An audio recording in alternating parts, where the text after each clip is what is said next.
પછી ભૂખ નહીં લાગતી. અરે પણ બાબા, આ તો અમારા અંગત નેનપણથી થાય.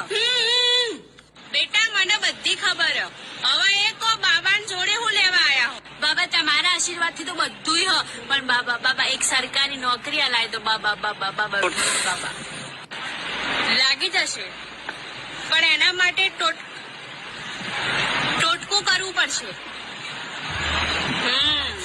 તો એના માટે 5000 રૂપિયા. લાલ મરચા, કાળા મરી, લવિંગ, લેબુ. હા મમ્મી. હેલો બેટા, ઘરમાં કોથમીર પત્તી લેતી આવજે. અને કોથમીરની જોડી.